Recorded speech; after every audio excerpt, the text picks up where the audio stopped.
Hi, my name is Jared Mello, and this is Mello Mentoring. Today's episode is going to be about codependency. But before I get into that, please subscribe and hit the notification bell if you're into videos about psychology, mental health, self-improvement, supplements, or relationships. I really am trying to grow the channel here, and thank you very much for all the participation that people have already given the channel. Now, with any video I make about codependency, it always reminds me of the Stephen King quote that goes like this: when a codependent is drowning, someone else's life flashes before their eyes. And to me, it was very profound the first time I heard it, because it's so true.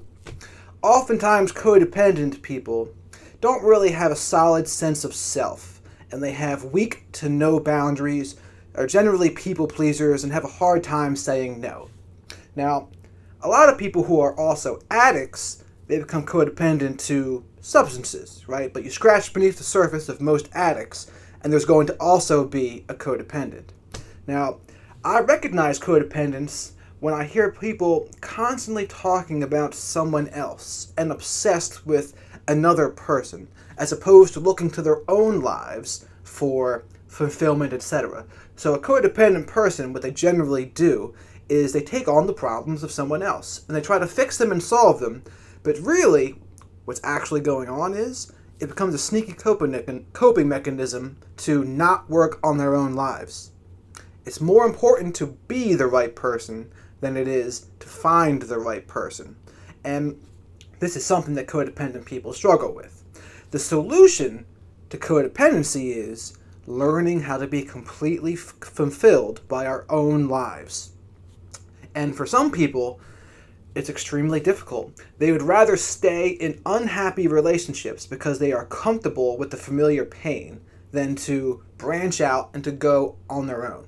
And they could say whatever they want, but that's exactly what their actions are saying. Their actions are saying, I'd rather be in this comfortable pain, even though it's not the optimal situation.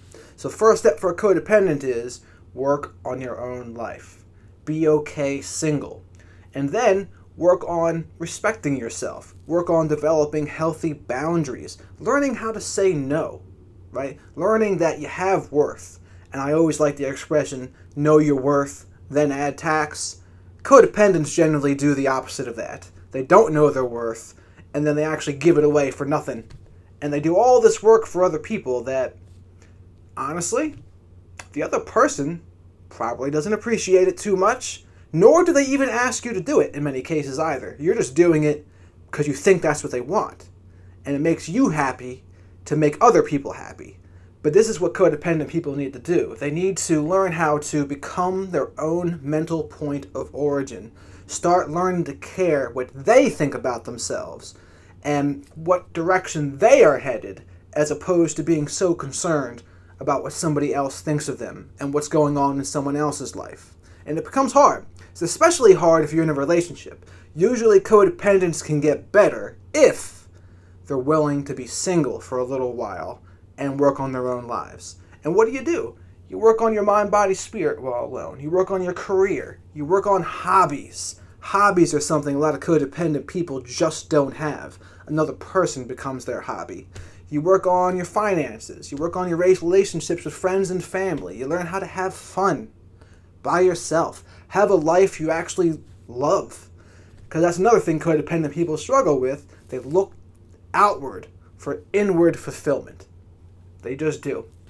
And they don't know how to self-soothe very well. They look outward because they look to their own lives and they're not fulfilled by them. They're not satisfied in many cases. And it's hard. Like, learning how to overcome codependency is hard. I think listening to positive self-talk really helps. Affirmations, writing them down every day can absolutely help. But it's a struggle. It's a struggle to overcome it. And then once you've had this period of time on your own, where I can sometimes struggle is, it's either my heart's all in or all out. And there's not much in between. And that's something I still struggle with to this day. It's like either I'm completely in or I'm all out. And that's black and white thinking. It's not very good. That's an object constancy problem too. And Hey, I'll let you know when I figure out that one and what the solution to that is. Like, because sometimes to me, remaining emotionally independent can absolutely feel like you don't care at all. It can feel like you're heartless. And is that the case? Not necessarily. I think sometimes what happens is when we're so used to going too far, when we bring it back a little bit, it seems over exaggerated. It seems like it's like, oh, this is heartless. But it's like, maybe actually we're just going to what a normal level of love is. I couldn't tell you for sure. But those are my solutions to get out of codependency. Work on your own life. Become comfortable saying no. Put your own needs first for a change. And like, be selfish in the right ways. Be selfish. Work on your own life. Set goals and achieve them. Have things in your own life going on that make you excited. Not another person, but things in your own life that get you excited, and you can feel the compassion. You feel the excitement when you start talking about them, and like, you get excited. Whatever those things are for you, go follow those things. They're like signposts, and we all have some of them. And I think a lot of the things we should be doing in life, like when we follow our interests, they're like signposts pointing us in the right direction. So think about. And another question I like when people ask is, when you forget and lose track of time, when you do what? And the answer to that question is very valuable. And when you answer it, whatever those answers are, generally, go check into doing more of those things. So that's my video on codependency today. It's something I've absolutely struggled with in the past, but I can honestly say I'm better with it today than I've ever been. And that's all we can do. We can try to get a little bit better each day. So please comment if you agree with what I had to say, disagree, or you have any thoughts about what I mentioned, or anything along those lines, or any suggestions for new videos you'd like me to make. So thanks for watching, and have a good one.